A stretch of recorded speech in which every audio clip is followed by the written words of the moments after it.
పశ్చిమాసియాలో భీకర యుద్ధ పరిస్థితులు దేశంలో ఎల్పీజీ సరఫరాపై పెను ప్రభావం చూపుతోంది. పలు రాష్ట్రాల్లో కమర్షియల్ గ్యాస్ సప్లై ఆలస్యమవుతుండటంతో జనం అవస్థలు పడుతున్నారు.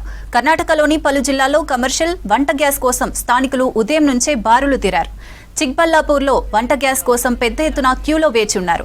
వంట గ్యాస్ టైంకు సప్లై లేక ఇబ్బందులు పడుతున్నట్లు స్థానికులు తెలిపారు. డిమాండ్కు తగ్గట్టుగా గ్యాస్ సప్లై చేయాలని డిమాండ్ చేస్తున్నారు.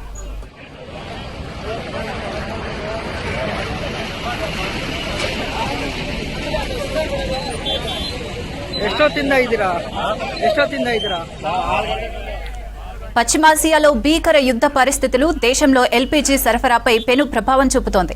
పలు రాష్ట్రాల్లో కమర్షియల్ గ్యాస్ సప్లై ఆలస్యమవుతుండటంతో జనం అవస్థలు పడుతున్నారు.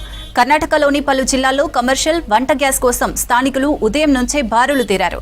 చిక్బల్లాపూర్లో వంట గ్యాస్ కోసం పెద్ద ఎత్తున క్యూలో వేచి ఉన్నారు. వంట గ్యాస్ టైంకు సప్లై లేక ఇబ్బందులు పడుతున్నట్లు స్థానికులు తెలిపారు. డిమాండ్కు తగ్గట్టుగా గ్యాస్ సప్లై చేయాలని డిమాండ్ చేస్తున్నారు.